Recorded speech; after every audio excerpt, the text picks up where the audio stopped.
ওকে কেন অ্যাডপ্ট করলে?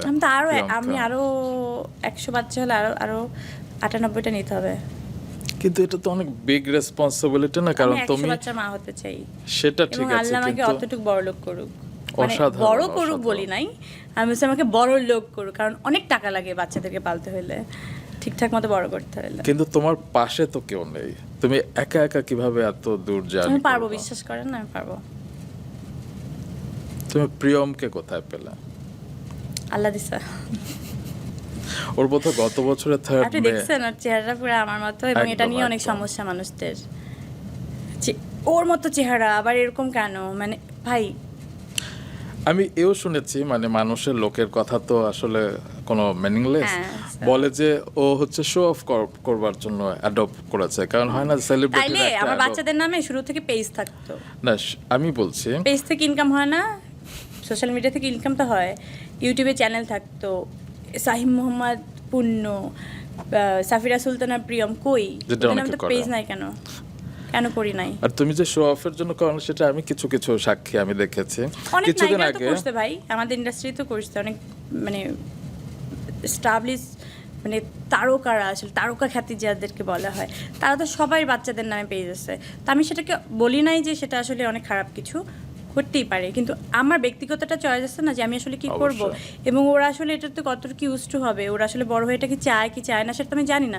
তো ওদের নামে একটা পেজ খুলে বসে থাকবো, মানে আমার কাছে স্টুপিড লাগে ব্যাপারটা, মানে আমার নিজের লাগে, মানে অন্যদেরকে আমি কিছু বলি নাই।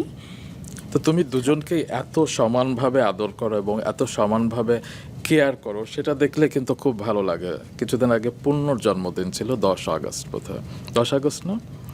এবং সেই সময় তুমি পূর্ণ এবং প্রিয়ম দুজনকেই সম্মান জানাতে আচ্ছা, কেন চেয়েছো। বললাম এটা একটু বলি, কারণ এর আগে যখন আমার মেয়ের বার্থডে ছিল তখন আমরা খুব ঘরোয়াভাবে আমার করতে হচ্ছিল, কারণ অনেক বিশাল করে একটা আয়োজন ছিল, যে আয়োজনটা আপনি একটু হলেও দেখতে পাচ্ছিলেন যে দুটো থিম ছিল আমাদের এবার। একদম।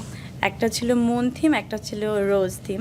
তো রোজ থিমটাতে আমি আসলে আমার মেয়েকে ওভাবে দেখতে চেয়েছিলাম যে প্রথম বার্থডে ওর অনেক ঘটা করে হবে, যেহেতু ছেলের বার্থডে আমি এরকমভাবেই করেছি, তো মেয়ের বার্থডে কেন নয়। তো ওরকম যখন আমি প্ল্যান করলাম তখন ওর পক্স আচ্ছা। দেখা দিল, ওর সারা গায়ে পক্স, এবং গালের মধ্যে একটা স্পটও রয়ে গেছে, ওর হয়তো চলে যাবে।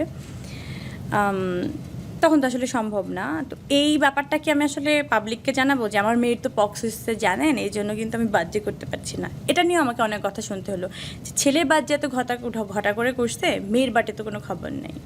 Do you care this comments? No, but আমার সামহাও তো আসলে কষ্ট লাগে, যে মানুষকে আসলে আমি কী করে জানাই যে ভাই আমার মেয়ের পক্স।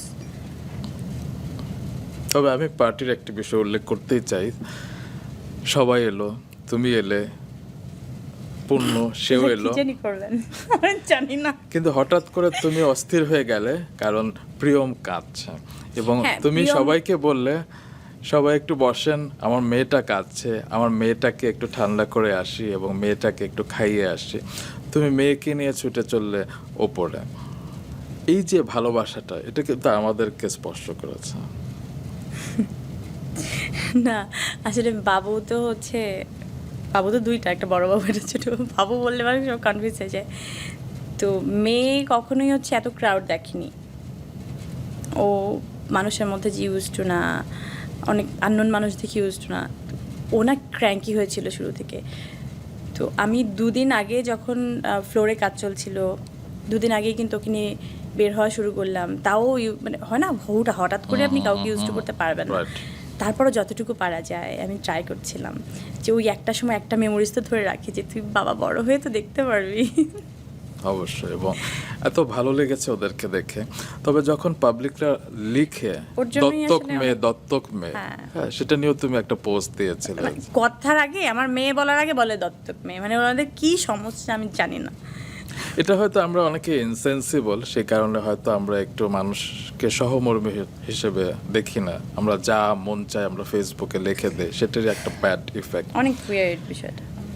একটা প্রশ্ন মনে মনে বারবার ঘুরপাক খায়, মানে এই সোসাইটিতে একজন মা, স্পেশালি একজন নায়িকা, এতগুলো সন্তান, তুমি বললে 100 সন্তানের মা হতে চাও, বাবা ছাড়া কি সেটা সম্ভব এই সোসাইটিতে? হ্যাঁ, সম্ভব, আরামসে সম্ভব। ফিনান্সিয়াল জায়গায় ওইটা বললাম না, ওইটা অনেক টাফ, এই জন্যই তো বললাম যে আমি অনেক অনেক টাকার মালিক হতে চাই। সেটার জন্য কিছু করছো? মানে আমাদের এই শোবিজে এতদিন তো করিনি, ধরেন এখন থেকে করছি। আগে আসলে অনেক কিছু ভেবে চিন্তে কোনো কিছু হুটহাট করে ধুম করে খরচ করে ফেলতাম, বা কোনো সেভিংস আমার জীবনে ছিল না। এখন আমি প্রত্যেক মাসে একটা সেভিংস করি, যেটা আমি জানি না যে এটা আসলে কিসের জন্য লাগবে, বাট একটা মাসে একটা সেভিংস আমি করি, যেটা আমার জীবনে কোনোদিনও ছিল না, মানে আমার ভাবনাতেও ছিল না যে আসলে সেভিংস বলতে কিছু আসলে জীবনে দরকার আছে। মহৎ, মানে পরিমণি এখন সেভিংসে গিয়েছে, সেটিও আমাকে এখন বিশ্বাস করতে হবে। মানে খুব ভালো লাগলো শুনে পরিমণি। এবং আমার হয়তো এখন আমার জীবনে 2 টাকা আছে ধরেন, তো এই 2 টাকার মালিক আমার বাচ্চারা, কিন্তু 18 বছর হওয়ার আগে থেকে। তো বাংলাদেশের আইন একটু কেমন জানি, একটু কি জানি একটা সমস্যা আছে, আমি জানি না। মানে আমার বুঝতে সমস্যা হয়, বাট ওই আইনের সমস্যা কিনা আমি জানি না, বাট আমার বুঝতে অনেক সমস্যা হয়, ইজি না ব্যাপারটা। আচ্ছা, আমরা একটু আইন টাইনের প্রসঙ্গে একটু আসি। হ্যাঁ, জেলখানার দিনগুলোতে একটু আসি। জেলখানা থেকে বেরিয়ে, মানে 27 দিন জেলে থেকে তুমি যখন বের হলে, এখানে একটা লেখা ছিল, কি যেন? Don't love me beach. কেন লিখেছিল? তো আমি কি করবো, ওই শব্দ ছাড়া, ওই লাইন ছাড়া আমার জীবনে কিছু ছিলই না, তো ওটা ছাড়া কি লিখবো? কার উদ্দেশ্যে লিখেছিলে? লাভ কেন? লাভই তো ভাই, তোরা কারা? মানে যারা আমার জীবনে ছিল তাদেরকে আমি কাউকে চোখে দেখতে পাচ্ছিলাম না। আচ্ছা, আই লাভ ইউ, এটা কি দেখা যায়? এটা আপনার ফিল করতে হবে। কিভাবে ফিল করবেন? আপনি এফোর্টটা তো দিতে হবে ভাই, তুমি কি করতেছো এটা থেকেই তো বোঝা যাবে যে আসলে তুমি আমাকে কেয়ারটা করো। ওই কেয়ারটা দেখতে হবে যে তুমি আমাকে কেমনে ভালোবাসো। গায়েবি বলে দিলাম, শোনো আই লাভ ইউ, শেষ, দায়িত্ব শেষ। এই আই লাভ ইউর মধ্যে যেগুলো পড়ে সেগুলোকে করো। তো আমি দেখতে পাচ্ছিলাম না যখন বলে আই লাভ ইউ, মানে হ্যাঁ, মা বলেন, বোন বলেন, ভাই বলেন, এই সেই বলেন, তো মানে আমার ফ্যামিলিকে বলি নাই, ধরেন এরকম অনেকে আছে না যে ইন্ডাস্ট্রিতে অবশ্যই। বন্ধু বলেন আই লাভ ইউ, বন্ধু তাদেরকে আই লাভ দুধের ইউ, বোন মাছি আই লাভ বলা ইউ, হয়। মা। তো এই টাইপের লোকজনকে তখন আমি দেখি নাই যে আসলে ভালোবাসাটা আসলে দেখা যায়। তো আমি বললাম ভালোবাসাটা কোথায়, আমি তো দেখতে পাচ্ছি না। কি করছো আমার জন্য? না রাস্তা দাঁড়াইছো, না এটা নিয়ে কথা বলছো, না এটা নিয়ে কোনো কিছু লিখছো, না কিছুই করো নাই। আই লাভ ইউ বলে তুমি চুপচাপ ছিলা। ওয়াও। সন্দেহ বলবো ভাই তোর ভালোবাসিস না আমাকে, অ্যান্ড দেন ওরা আমার জীবনে কেউ না। কিন্তু তুমি তো সেরকম অনেক মানুষকে হয় দূরে ঠেলে দাও, আবার 2 দিন পর তারা একটু হ্যাঁ, ক্ষমা একটু চেলে বেহায়া কাছে আছি চেনে। আমি হালকা। মানে এটা কিন্তু একটা হেডিং হয়ে নিজেকে যাবে যে বেহায়া। নিজেকে বেহায়া বললেন পরিমণি, ভিডিও সহ দেখুন। সত্যি হয় কি, মানুষ যতক্ষণ আমার সামনে না আসে ততক্ষণ আমি রাগটা মানে ধরে রাখতে পারি। যখন আমার সামনে এসে ওই চেহারাটা দেখার পর আমার মনে হয় ও আমার জীবনে অনেক বড় ক্ষতি করে ফেলছে।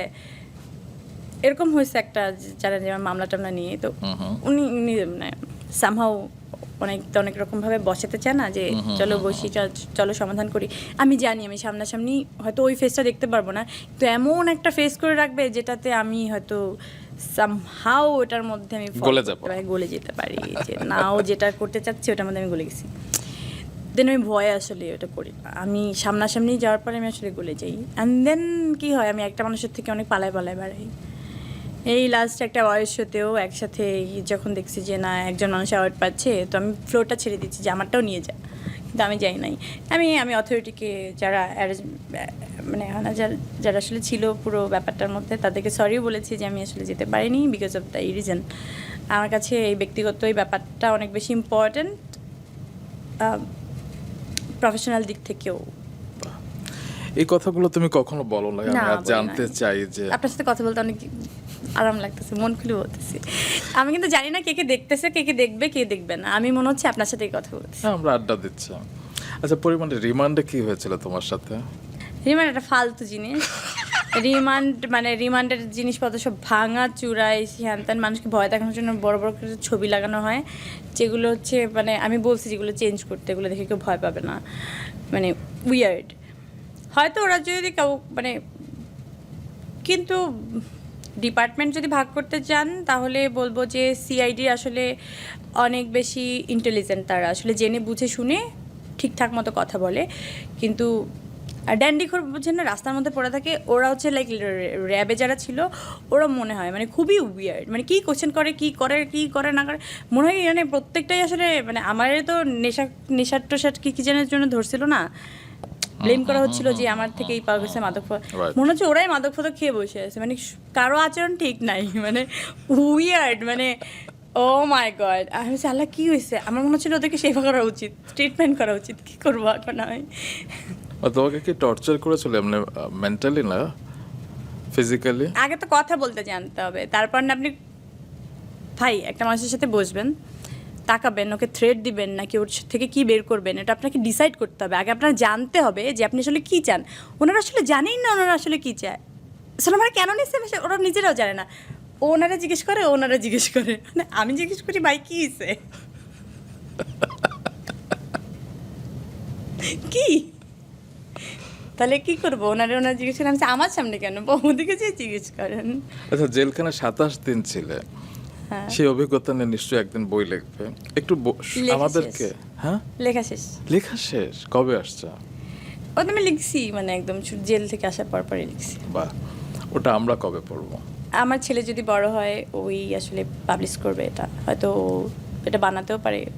আমাদেরকে একটু বলো না আসলে সেই দিনগুলোতে তুমি কি ফিল করেছো? আমি এখন অবধি জেলখানা নিয়ে কোনো কিছু বলি নাই, তো আমার না আসলে ইন্টারেস্ট নাই। এটা একটা ফেক জিনিস, তো খুবই ফেক জিনিস, এবং এটা নিয়ে বলতে গেলে কি হবে, অপ্রিয় সত্যি কথা আসলে মানুষ জানবে, তখন আইনের উপরে শ্রদ্ধাটা আসলে মানুষ হারিয়ে ফেলবে। সো আমি চাই না কোনো কারণেই কেউ আসলে আইনের উপরে শ্রদ্ধা হারিয়ে ফেলুক বা বিশ্বাসটা উঠে যাক কারো। আচ্ছা, সেটা না হয় আমরা আরেকদিন শুনবো। তুমি সে সময় কি খেতে আসলে? হেলদি ফুড, জেলখানাতে অনেক হেলদি ফুড দেওয়া হয় এবং অনেক খাবার ওয়েস্ট হয়, যেটা দেখে আমার খুব খারাপ লাগে, কারণ ওখানে একদম ফ্রেশ রান্না হয়। হ্যাঁ, জেলখানা খুব ওয়েল মেনটেন হয়, স্বাস্থ্যসম্মত খাবার কিভাবে বলা হয় এটাকে, হেলদি ফুড বলতে যা আসলে বোঝায়, তাই ওখানে কোনো রকমের কোনো খাবার খেয়ে আপনি অসুস্থ হবেন না। তোমার টেস্টি লাগতো? ঠিক, কোনো হেলদি ফুডই টেস্টি না। ডিসঅ্যাগ্রি। এনিওয়ে, তুমি সে সময় অনেক বই পড়তে, আমি শুনেছি যে মিসির আলী সমগ্র। মিসির আলী সমগ্র আমি যখন নিলাম, এই মোটা একটা বই ছিল, ওখানে বইয়ের নিতে হতো আসলে, আমাকে চুরি করে একজন বই দিল, সেটা হচ্ছে পাপিয়াকে চিনেন তো, রাইট? পাপি আপু, উনি আমাকে অনেক হেল্প করলো। ভাই আপনি বললেন না যে প্রত্যেকটা মানুষের মধ্যেই, আসলে তো আমি ওনাকে জানি না, ওনাকে জানি কিভাবে এসব হেডিং টেডিং দিয়ে বা এরকম, কিন্তু ওনাকে যে মানুষটা দেখছি সেটা সম্পূর্ণ ডিফারেন্ট। উনি জেলখানার সমস্ত মানুষদের জন্য, সেটা পরিমণি থেকে শুরু করে একদম যে বাচ্চাটার হচ্ছে একদম ডাইপার কিনতে পারে না ওই বাচ্চাটার জন্য আসলে সমান ছিল, প্রত্যেকটা মানুষের জন্য সে করছে। আমি নিজে সাক্ষী এটার।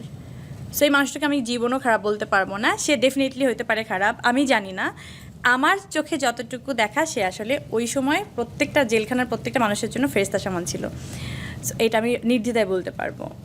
তোমার আরো কিছু গুণের কথা বলে। হ্যাঁ, গুণ, হ্যাঁ। তুমি খুব রোমান্টিক। হ্যাঁ, তুমি এতটাই রোমান্টিক, তুমি যখন টুইন টাওয়ারের সামনে যাও তখন শাড়ি পরে দাঁড়াও, তুমি যখন মাঝ সমুদ্রে দাঁড়াও তখনও শাড়ি পরে দাঁড়াও। শাড়ির সাথে রোম্যান্সের কি সম্পর্ক আছে।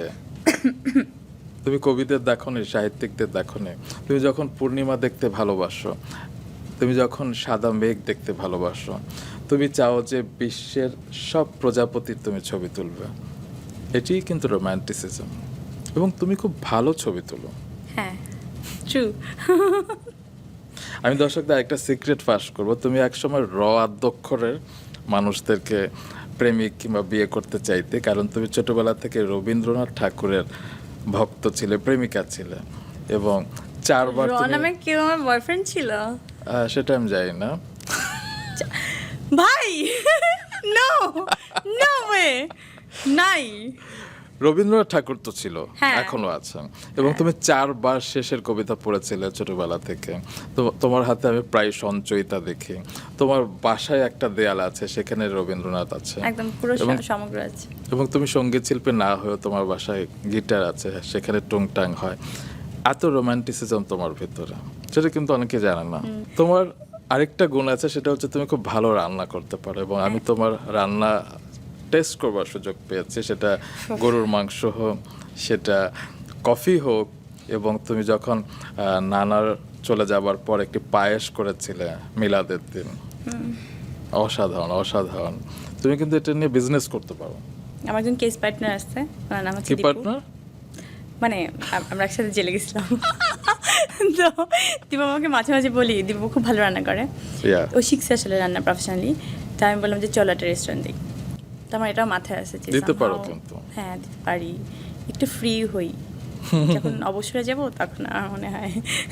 আচ্ছা, তুমি এত ভালো নাচো, তুমি কি নাচ শিখেছিলে কারো কাছে? আমি নাচতে পারি না, আমি একা একা নাচতে পারি খুব। তখন হয় না যে কোরিওগ্রাফাররা, ডানা কাটা পরে নাচতে পারে না? না সত্যি আমাকে কেউ দেখিয়ে দিলে তখন আমি অনেক নার্ভাস থাকি। তখন আমার মনে হয় কি ও এত ওইটাই কপি করতে হবে, কিন্তু এমন হয় না যে ওইটা দেখে তুমি অনেক ভালোও তো করতে পারো, ওই কনফিডেন্টটা আমার তখন আসলে থাকে না। আমি যখন আমাকে কেউ দেখায় কোনো কিছু তখন আমি আসলে মানে copy টা তুমি করতে প্রম্পট পারি না। কিছু পারো, মানে নিজের থেকে স্পন্টেনিয়াস কিছু পারো, হ্যাঁ, কিন্তু আমাকে কোনো- একটা গান ছেড়ে দেন, আমি ধুমায় নাচতে পারবো এবং এত সুন্দর নাচবো, মানে থাক, পডকাস্টে আমার নাচ দেখবো না। মানে বললাম আর কি। তবে তুমি বাফাতে কি নাচ শিখেছিলে? এটা কোথায় যেন একবার হ্যাঁ শুনেছিলাম। হ্যাঁ হ্যাঁ, তো মৌ আপুকে দেখে তখন আমি আসলে ভাগছি এখান থেকে। কেন? হ্যাঁ মানে সাদিয়া ইসলাম মৌ? হ্যাঁ, কেন? আমি জানি না। আমাদের কয়েকটি পর্ব আগে কিন্তু সাদিয়া ইসলাম মৌ এসেছিলেন, আমি এবং জানি, তিনি দেখছি। হ্যাঁ, এবং তিনি যখন তোমার নাম শুনছিলেন যে তুমি আসবে আমার পডকাস্টে, বলে ইস মেয়েটা এত সুন্দর। এই সুন্দর বলাতেই তো আমি ভাগছি। কেন?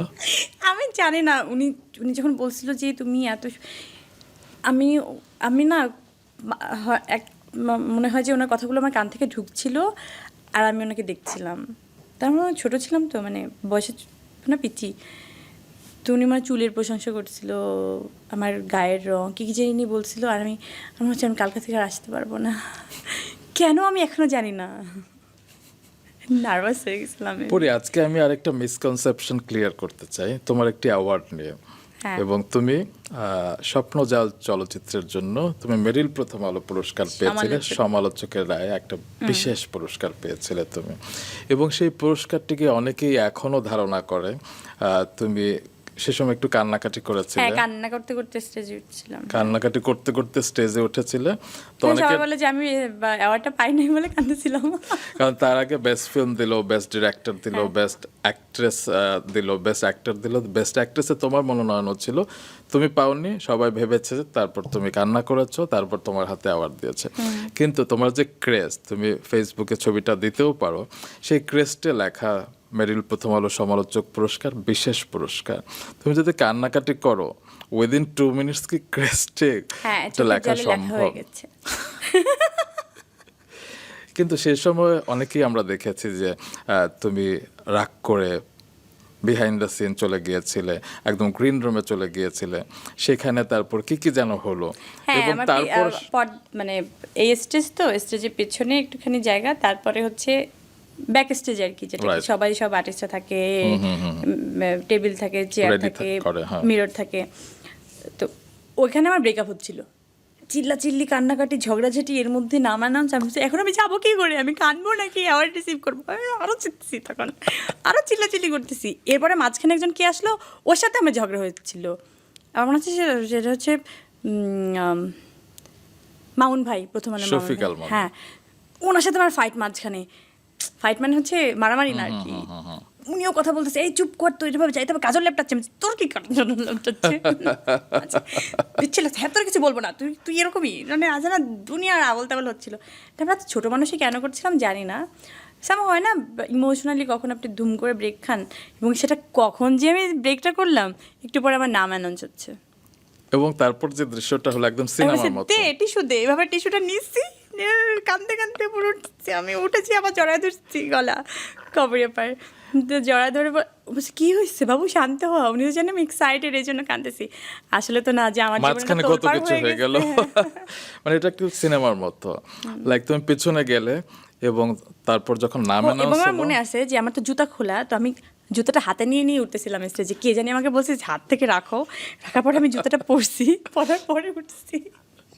Oh এবং my God! প্রয়াত চিত্রনায়িকা মিষ্টি মে কবরী তখন অ্যানাউন্স করলো যে বিশেষ পুরস্কার শ্রেষ্ঠ অভিনেত্রী পরিমণি, এবং ঠিক সেই মুহূর্তে তুমি দৌড়াতে ওই জায়গায় গিয়ে পৌঁছলে এবং তারপর তুমি স্টেজে উঠলে।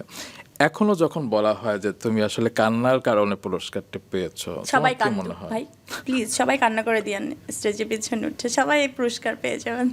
তবে সেদিন আমি ভালো tips। আমাদের শ্রদ্ধেয় আফজাল হোসেন তার কাছ থেকে শুনেছি যে তিনি সেই ক্রিটিক অ্যাওয়ার্ডের জুরি বোর্ডে ছিলেন এবং তারা চেয়েছিলেন যে তোমার পুরস্কারটাকে আলাদা করে বিশেষভাবে সম্মাননা জানাতে, এবং সে কারণেই তারা পুরস্কারটি দিয়েছিলেন। এবং এখন অনেকেই বলে যে প্রথম আলোতে যে যদি কেউ পুরস্কার পায় তাকে আগে পারফরমেন্স করতে হয়, তারপরে আসলে পুরস্কারটা পায়। লাস্ট শাকিব খানের ব্যাপারেও এইসব কথা যখন উঠছিল তখন আমার মনে হয় আচ্ছা শাকিব খানকেও তো ছাড়ে নাই, তো ওই সময় আমি কত ডিপ্রেস হয়ে গেছিলাম বুঝতে পারছিলেন। তখন আমি একটা পারফরমেন্স করলাম যে IMA গাইড, আমার জন্য নতুন করে গানটা বানানো হলো কবির বকুল, জি। হ্যাঁ ভাইয়া যখন এসে বললো জানো তোমার জন্য নতুন করে গানটা বানানো হবে, মুনিয়াপু, আমি বলছি হ্যাঁ সত্যি আসলে উনি গাবে, এইটা আসলে নতুন করে বানানো হবে, হ্যাঁ তুমি দেখো। আমি ঠিক আছে আমি নাচতেছি এটাতে। তো এই পারফরমেন্সটা তো আমার কাছে কী ছিল সেটা তো আমিই জানি। তো সবাই তখন বলাবলি করলো যে ওনাদের এখান থেকে পুরস্কারটা নিতে হলে আগে পারফরমেন্স করতে হয়। তো সেই সময় আমি অনেক ডিপ্রেস ছিলাম, মানে কিন্তু তুমি তো ভয়ঙ্করভাবে সেই depression-এ বছর চলে যে গেছিলাম। বছর অ্যাওয়ার্ডটা পেলে সেই বছর তো এই পারফরমেন্সটা ছিল না, আরেকটি বছর তুমি করেছিলে।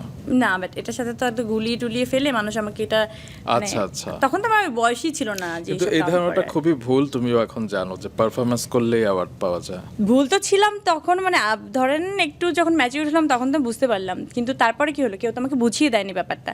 এরপরে যখন শাকিব খানের ব্যাপারটা ঘটলো রিসেন্টলি, তখন সেম রিউমার আবার হলো যে না ওখানে নেচে গিয়ে স্টেজে উঠে তারপরে নিতে হয়। তো আমি ভাবলাম ভাই যারা আসলে বলার তারা শাকিব খানকে নিয়েও বলবে, ওই নিউকামার পরিমণিকে নিয়েও বলবে, অবশ্যই। তো যারা আসলে বলার কাজ তারা বলবেই, কিন্তু যারা আসলে দেখানোর কাজ তারা দেখাবেন, তুমি দেখে যাও। একদম, এবং তুমি দেখিয়ে যাবে। আমি তোমার আরেক প্রেমিক নিয়ে কথা বলি, সবাই বলে শেখ সাদি তোমার বয়ফ্রেন্ড। আমার ছোট ভাই। হোয়াট? হ্যাঁ মানে শেখ সাদি বয়ফ্রেন্ড, এটা তো শয়লাভ নিউজ, ইউটিউব। ও ছোট ভাইয়ের মতো আমার। আচ্ছা, মানে ছোট ভাইয়ের প্রতি যে ধরনের প্রেম থাকা হচ্ছে। হ্যাঁ। আচ্ছা, তো তোমার এই মুহূর্তে কি তুমি সিঙ্গেল? না। Okay. You are in a relationship with, জানি না, নামটা কবে বলবে? শুনেন আমি যদি সিঙ্গেল বলি কেউ বিশ্বাস করবে না। না, কেন করবে না? আমি নিজেই বিশ্বাস করি না। আমার সামহাও সারাক্ষণ আমার প্রেম প্রেম ফিল হয় এবং ওটা থাকা ভালো। ফিল হয় আর সম্পর্ক গড়া তো দুটো আলাদা। ফিল হওয়ার পর একটা স্যার আমি একটা সম্পর্ক জিনিস হয়। বলেছি, সম্পর্কের শেষ কি? আমি সম্পর্কের সবসময় শেষটা থেকে শুরু করতাম, মনে হতো যে না চলো বিয়ে করি, চলো সেটেল ডাউন হই, চলো এই শিখে আনতাম। আসলে প্রেম আর সম্পর্ক সেটেল ডাউন করা এক জিনিস না। সো আমি প্রেম ছাড়া জীবনেও বাঁচি না, বাঁচতেও পারবো না, আবার প্রেম ছাড়া তো মরেও যাইতেছি না। একদম। So, আমি কিন্তু প্রেম ছাড়া আছি কিন্তু কেউ বুঝতেছো না। হ্যাঁ প্রেম ছাড়া আছো তুমি, না বললা তোমার ভিতরে প্রেম প্রেম সব সময় হয়। মানে আর ওই তুমি মানুষটা সম্পর্ক ছাড়া মানুষটা আছো। আসলে নাই, কি আর কার সাথে প্রেম করি ওইটা নাই, গায়েবী। আচ্ছা, আরেকটা প্রশ্নের উত্তর দাও যেটা সবাই জিজ্ঞেস করে, তুমি মোট কতবার বিয়ে করেছো? একবার। একবার, শরীফুল রাজকে। বাহ, আর বাকিগুলোর কথা কেন আমরা শুনি? জানি না, ওর মনে হয় সৎস্বামী, যাদের সাথে ডিভোর্সটা দেখা যায় নাই। কিছুদিন আগে একজন মারা গেল, ইসমাইল বলে, তোমার হ্যাঁ। বোধহয় দুঃসম্পর্কের হ্যাঁ, চাচাতো ভাই। তিনি কি তোমার স্বামী ছিলেন? হ্যাঁ সৎস্বামী ছিল। ওয়ার ইজ সৎ স্বামী? জানি না, একটু ক্যালকুলেশন করেন। আর তুমি কতবার বিয়ে করতে চাও? তুমি বললো ভবিষ্যতের কথা। আমার না আসলে 12টা বিয়ে করার, 12টা? হ্যাঁ 1 ডজন বিয়ে করবো, এটা আমি ছোটোবেলা থেকে মজা করে বলতাম। এটা যে আসলে রিউমারটা আসলে এভাবে হয়ে যাবে এস্টাবলিশ, এটা আমি বুঝি নাই, তাহলে আমি কোনোদিনও বলতাম না। ট্রু। কিন্তু আমি দেখেছি যে একজন নায়ক, তুমি বললে একবারই কাবির নামে সাইন করেছো এবং সেটা একজন নায়ক, এছাড়া কোনো নায়কের সাথে তোমার প্রেম হয় না। ইভেন তুমি না। আমাদের মেগাস্টার শাকিব খানের সাথে 2টো সিনেমা করেছো, কিন্তু তার সাথেও আমি কখনো তোমার প্রেমের গুঞ্জন শুনিনি। মানে নায়কদের সাথে তোমার কি অ্যালার্জি? হ্যাঁ সব নায়করা আমাকে নায়ক ভাবে, তাহলে প্রেমটা হবে কিভাবে? তোমাকে নায়ক ভাবে? হ্যাঁ নায়ক বলতে কোন, ইন হোয়াট টার্মস? নায়ক মানে হচ্ছে, মানে তুমি অনেক পুতু পুতু না? হ্যাঁ। মানে সোজা বাংলা বলে মানে দিলাম। হ্যালো হাই এই ব্যাপারটা নাই আর কি। সো ওরা তো এরকম ব্যাপারে থাকতে চায়, আমি একদম নিউ কামার ছিলাম না তুমি তখন কি তো- করো নায়কদের সাথে? আমি কিছুই করি না, আমি আমার মতো থাকি, এটা প্যারা। আচ্ছা, সিয়ামের সাথে তোমার গুঞ্জন হলো কেন? এবং সেটা নিয়ে অনেক লেখালেখি আমি হলো। জানি না, বাট বিশ্বাস করেন এই একটা মাত্র মানুষের সাথে মনে হয় আমার সব থেকে একটা কোজি রিলেশনশিপ আছে না, একদম, ওইটাকে বলা হয় মানে এবং খুব রেসপেক্টফুল রিলেশন। ওইটাই মানে নট ফ্রেন্ডশিপ, মানে এই বন্ধু হেই হ্যালো হেই কেমন আছো সেটা বাড়ি, না। ওই টাইপের না, মানে স্যাবলামি টাইপের না। হ্যাঁ, কিন্তু সারাক্ষণ যে ফোনে কথা হয় আই কেমন আছে ওরকমও না, কিন্তু দেখা হলে তোমাদের দুজনের চোখে আমি শ্রদ্ধার একটা ব্যাপার দেখেছি। একদমই। মানে এই ব্যাপারটার মধ্যে কি হয় যে ওনার শাশুড়ি, তারপর হচ্ছে ওর বউ, ওনারা হচ্ছে মনে হয় কি ওগুলো একটা সিয়ামের পার্ট, একদম। ওটা সিয়াম। হ্যাঁ, মানে সবগুলোকে মনে হয় যে এইটাই সব মিলিয়ে একটা সিয়াম, সেটাই, সিয়াম আপন আলাদা করে করতে নিতে পারি না চায় না। আমি। হুম, হুম। তো এই ব্যাপারটাকে ওন করা খুব সহজ একদম না। মোটেও না। তো এই জায়গাটা নিয়ে যখন কেউ কথা বলে তো কতটুকু আসলে লেম হলে কথাগুলো বলে, মানে আপনি বুঝতেছেন এবং কে বলছে আপনি তো জানেন, তো নামটা হ্যাঁ, না হ্যাঁ, বললাম। অবশ্যই অবশ্যই সে নামটা না যাই। তবে হয় না যে আমরা যে নায়ককে নিয়ে শুনেছি, এবং সেই নায়কের কথা কিন্তু আমি তোমার মাথায় ঢুকিয়েছিলাম প্রথম, শরীফুল রাজ। হ্যাঁ, তুমি একটা সিনেমায় সাইন করেছিলে এবং সেটা অনেকদিন ঝুলেছিল। তারপর সেটা যখন রিভাইভ হবে তুমি আমাকে বলেছিলে ভাইয়া স্ক্রিপ্টটাকে একটু দেখে দিবেন। আমি বলেছি যে আচ্ছা, এই নায়কটা চেঞ্জ করা যায় না, কারণ এখন তো যুগ পাল্টেছে। তুমি যখন সাইন করেছিলে তখন হয়তো এই নায়কের একটা ডিমান্ড ছিল, কিংবা কিন্তু এখন কি আরেক নায়ক হতে পারে না? তুমি বলেছিলে কে? আমি তখন বলেছিলাম শরীফুল রাজ। তুমি বলেছিলে ওকে কেমন, মানে কাজ করে ভালো? আমি বললো হ্যাঁ, তুমি এই ছবিটি দেখো না, সেই ছবিটি দেখো না। নরেটরের কথা আপনি বলছিলেন তো। তখন আমি তোমাকে সাজেস্ট করলাম। এক বছর 2 বছর পরে দেখলাম তোমাদের রিলেশন, হ্যাঁ, হুট করে বিয়ে, এবং বিয়ের খবরটি আমরা পেলাম যখন তুমি কনসিভ করেছিলে করলাম, সেই বিষয়টি। তোমার কি মনে হয় যে বিয়েটা ভুল ছিল? না, আমার জীবন কিছুই ভুল না, সব কিছু একটা অভিজ্ঞতা। আমার মনে হয় তুমি এই কারণে ভুল বলছো না, কারণ তোমার সাথে এখন পূর্ণ আছে। না না, ও না থাকলেও বল, তাহলে অন্য এক্সের নিয়ে কেন বলি না। আমরা কিন্তু শুনি সব থেকে আফসোস কি জানেন, ধরেন আমার সাথে কোনো এক্সের ওই মোমেন্টটা আসে নাই যেটা কিনা অনেক ধরেন গালাগালি পর্যায়ে চলে যায়, যে গালিটা আসলে আপনার চরিত্রের উপরে যাবে, খুব ভেতরে যেয়ে লাগবে এবং আত্মসম্মানে লাগবে, একটা করে গালি থাকে না এরকম করে, একদম। সেটা হতে পারে 2 অথবা কোনো গালি না। হুম হুম হুম। হ্যাঁ, ব্যক্তিত্বে একটা আঘাত। হ্যাঁ, তো ওই রকম আমার সাথে কোনো এক্সেরই আসলে ওই পর্যায়ে যায় নাই। যখন আমার মনে হয়েছে না, বা ওই পক্ষটারও মনে হয়েছে না এটা আসলে আগাবে না, তো আমরা দুজনেই খুব টাফ ছিল, ডেফিনেট এটা কঠিন। তুমি কি হয়তো সংসারটা ধরে রাখতে চেয়েছিলে? পরে বলি। তো দুই পক্ষ যখন আমরা বসলাম যে না আসলে এটা আগানো যাবে না, একটা রেসপেক্টফুল জায়গায় রেখে কিন্তু আমরা ব্রেকআপটা করি। কেন? হয়তো কোথাও দেখা হবে, হয়তো কোথাও দেখা হবে না, কিন্তু কখনো কোথাও ওই নামটা উঠলে এমন একটা কথা আসলে ধুম করে ফ্রেন্ড সার্কেলের মধ্যে থেকে উঠে চলে যাব এরকম না, যেন সহনশীল একটা জায়গায় থাকে। এই রেসপেক্টটা আসলে সবার কাছ থেকে আমি পেয়েছি এবং সবাইকে আমি দিয়েছিও। যার থেকে সব থেকে বেশি রেসপেক্টটা পাওয়ার কথা, মানে যেই এক্সের কাছ থেকে, যেই প্রাক্তনের কাছ থেকে, তার কাছ থেকে আমি সব থেকে বেশি অপমানিত হয়েছি। এবং তোমার সেটা- হাজব্যান্ড, এক্স হাজব্যান্ড। হ্যাঁ, আপনারা তো সেটা সবার চোখের সামনেই হলো, কিন্তু সেটা তো হওয়ার কথা ছিল না। এটা তো আমরা অনেক শুনি সুন্দর করেই এখন হতে পারতো, তিনি- বিচ্ছেদ তো অনেক সুন্দরও হতে পারতো, রেসপেক্টফুল হতে পারতো, সেটা কেন হয়নি? আমরা শুনি যে এখন তিনি বাচ্চার রেগুলার খোঁজ খবর নেন, ভরণ পোষণ দেন। তুমি বলো। হ্যালো হ্যালো শোনা যাচ্ছে না? আমি তো শুনতে পাইনি কোথাও। তুমি বলো স্ট্যাটাসটাকে। না, উনি আসলে মনে হয় ভুলে গেছেন যে ওনার আসলে বাচ্চা আছে। আমি শিওর উনি ভুলে গেছেন। অনেকেও বলে যে তুমি যোগাযোগ করতে দাও না।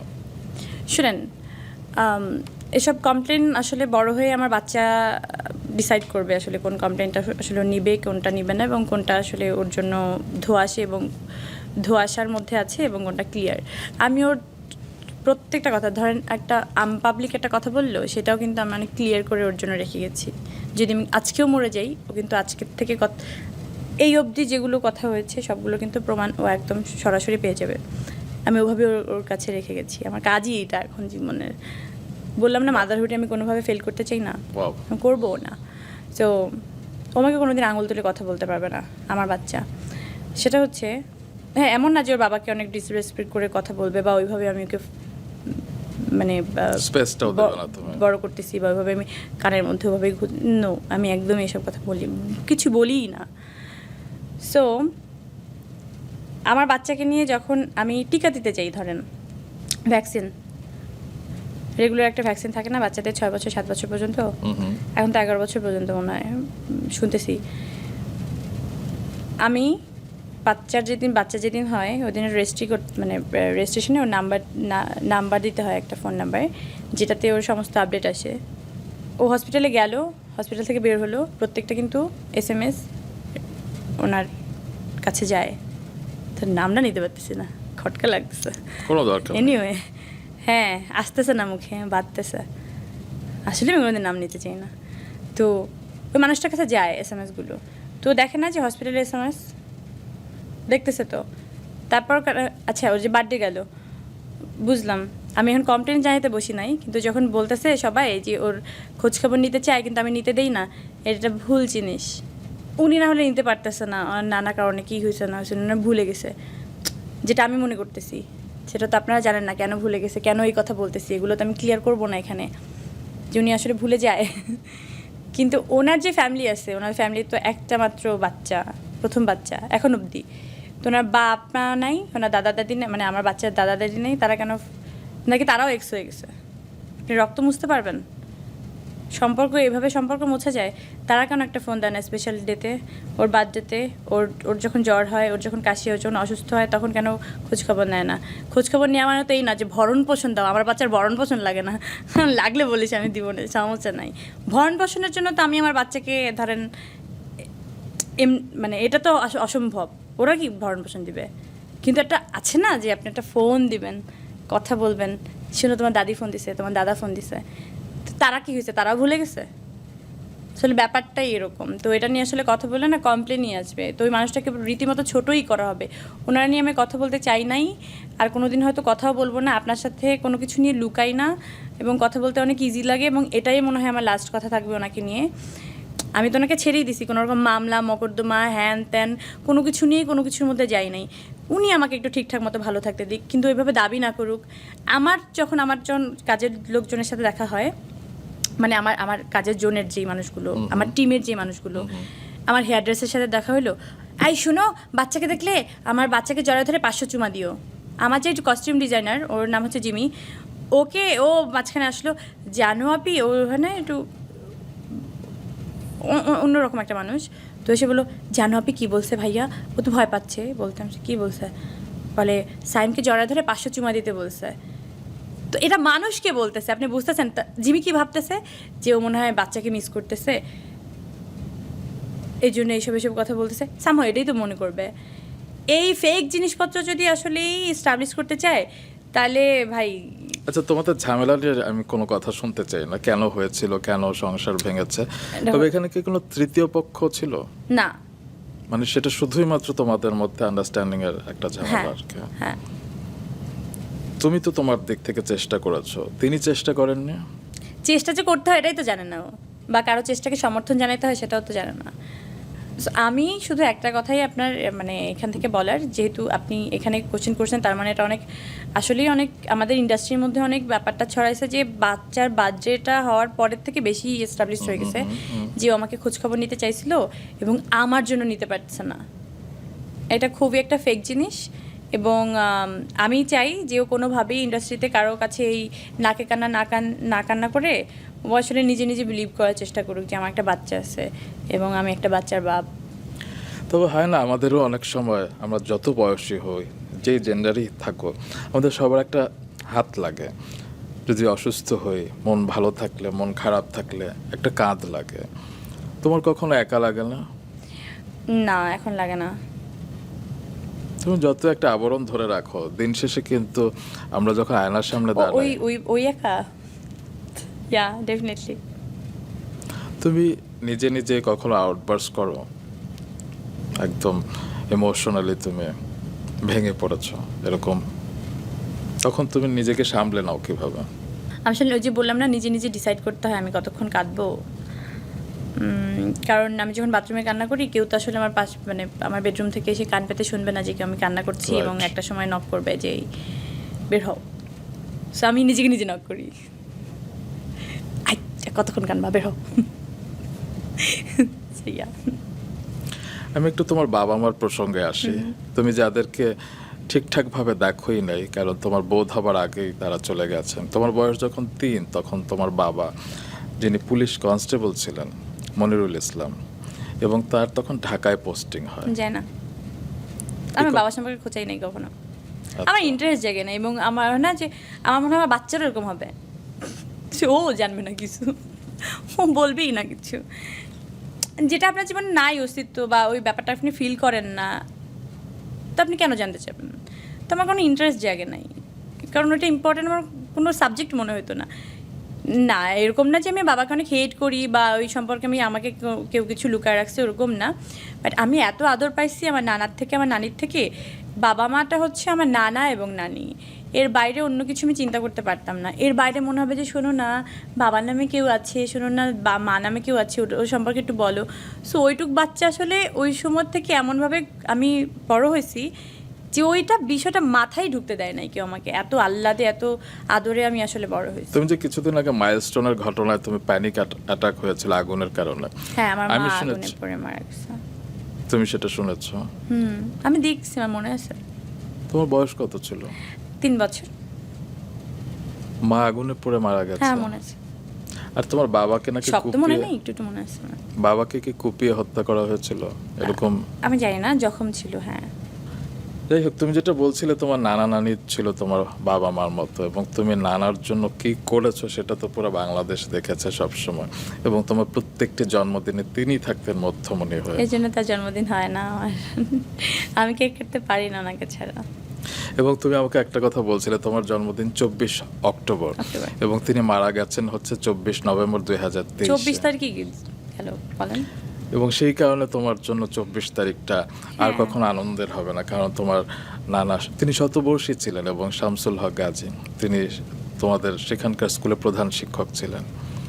আমি দেখেছি তুমি কত নানা অন্তপ্রাণ, এবং তুমি একবার স্ফুলিঙ্গর একটা প্রেস মিট ছিল এবং একটা অভিজাত ক্লাবে সেটি হচ্ছিল, তুমি ডায়াসে বসা, হঠাৎ করে তুমি খবর পেলে যে নানা একটু অসুস্থ, তুমি সব কিছু ছেড়ে ছুড়ে আমি একটু আসছে বাসায় চলে গেলে, কারণ নানা অসুস্থ। নানাকে ঠিকঠাকভাবে শুইয়ে নানার টেক কেয়ার করে তারপর আবার তুমি ফিরে এসেছিলে। এই গল্পগুলো কিন্তু কেউ জানে না। দেখেন, আমি বারবার কিন্তু আসতে পারবো। আমার নানা যে চলে গেল, তো ওনার কাছে কি আমি যেতে পারবো? পারবো না। তো এই যে বলে যে তুমি, অন্যরা সবাই তো অনেক কাজ করে, বাচ্চা ছোট থাকলে তুমি কেন কাজ করতে পারতেছো না? দেখেন, এই যে এখন আমি এত ঘন্টা ধরে এখানে বসে আছি বা এতক্ষণ ধরে বসে আছি, আমার বাচ্চার এই সময় আমি এখন আমাকে ওইভাবে দরকার নাই, ও ব্রেস্ট ফিডটা করে না বা ওই তাড়াটা নাই। ওই হ্যাঁ, মাকে তো লাগেই, মাকে তো সারা জীবনই লাগবে, মাকে মা ছাড়া তো আসলে ওই ব্যাপারটা তো আলাদা। কিন্তু এখন যে ওয়েতে লাগে, সেই ওয়েতে তো আসলে 2-4-5 বছর পরে ওইভাবে লাগবে না, ডে বাই ডে ওইটা আসলে কমে আসবে। ও আসলে নিজেই অনেক কিছু করতে পারবে। এখন যেমন পটে চেঞ্জ করতে হলে আমাকেই লাগে, বা অন্য কেউ ওইটাতে আসলে আমি ওকে ইউজ টু করাই নাই। সো ও অন্য কারোর সাথে ইউজ টু না। তো তখন কি হচ্ছে, ওই ব্যাপারটা তো ওই 2-3 বছর কাজ না করলে আমি তো ওকে আমি ফুল টাইমটা দিতে পারছি। আমার যেই মনের যে শান্তিটা, এই শান্তির ভাগ তো আসলে অন্য কেউ নিতে পারবে না। অন্য তো সবাই কী করতেছে না করতেছে ওইটা আমি দেখে কী করবো বলেন? অন্য কেউ তো হয়তো ওভাবে, আমি জানি না, আমি আমার মাদারহুডটাকে অনেক এনজয় করতে চাইছি পুরাপুরি। এবং করছো তুমি, সেটি কিন্তু আমাদের সবাইকে খুব ভালো লাগায়, দেখতে খুব ভালো লাগে যে পরিমাণে এখন আমি এত। যখন মেকআপ করি, বাবু এসে একটা মেকআপের প্রোডাক্ট ধরবে না, আমি কোনটার পরে কোনটা নিব কিন্তু জানে, কোন ব্রাশটা পরে কোন ব্রাশটা নিব, ও আমার এটা আগে দেয়। How intelligent. হ্যাঁ, দেওয়ার পরে বলে আম্মু মেকআপ ডান। হ্যাঁ, কেমন লাগে বলো? বলে ভালো। আমি মাঝে মাঝে তো টিপ করে বলি না, টিপটা কেমন? তো কখনো কখনো আজকে যেমন বলেন, বাবু টিপ নাই?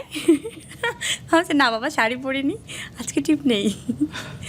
ও ও এমন করে ও বললো যে আসলে বুঝছে কিছু একটা, কিছু বুঝে নাই, কিন্তু মনে হচ্ছে বুঝছে। আমি একটু নানার প্রসঙ্গে থাকতে চাই।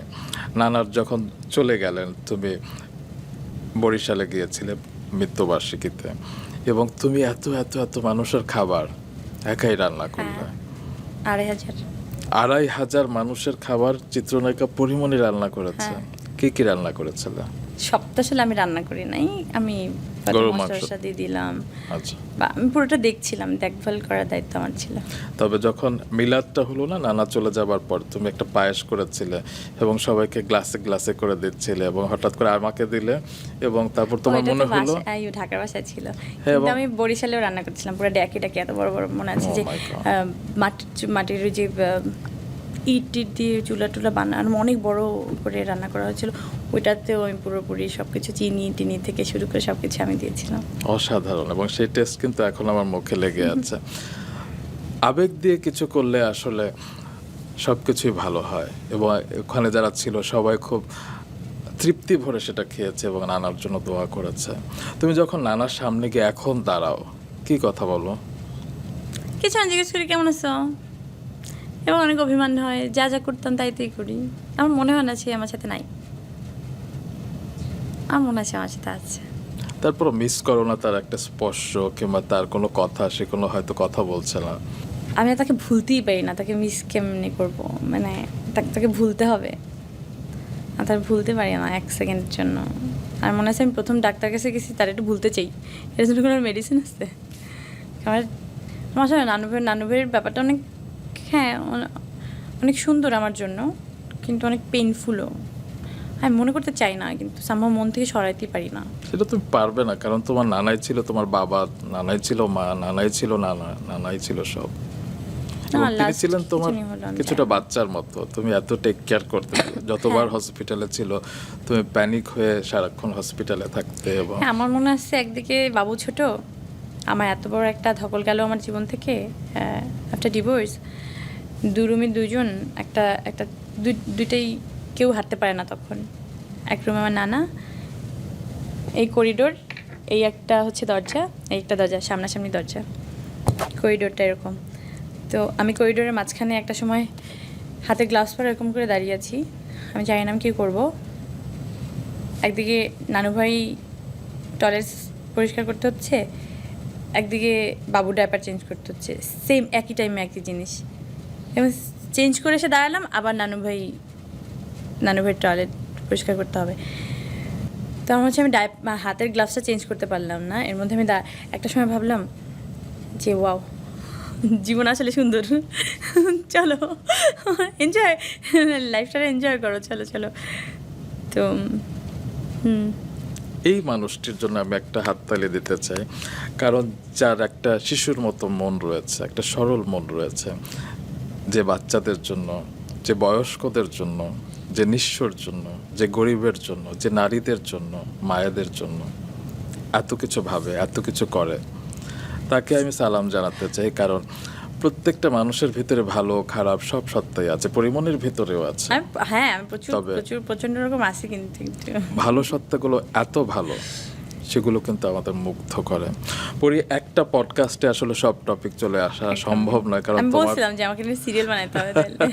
তবে আজকে যেসব কথা হলো আমি অবশ্যই মনে রাখবো, এবং আমাদের দর্শক শ্রোতা অনেক দিন মনে রাখবে এবং অনুধাবন করবে একজন পরিমণি আসলে কত বড় মনে আমি অনেক কিছু মেপে টেপে বলি নাই যে কোথায় কি বলতে হবে, কিভাবে কি বলতে হবে, কিন্তু আমি অনেক মন খুলে কথা বলছি, আমি অনেক শান্তি পাইছি কথা বলে।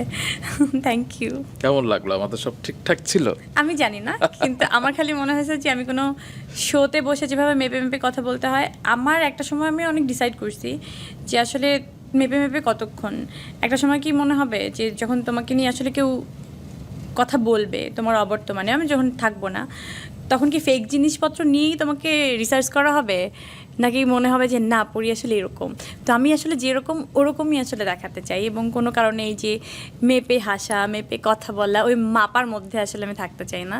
আমার মনে হয় যে প্রত্যেকটা মানুষের নিজস্ব একটা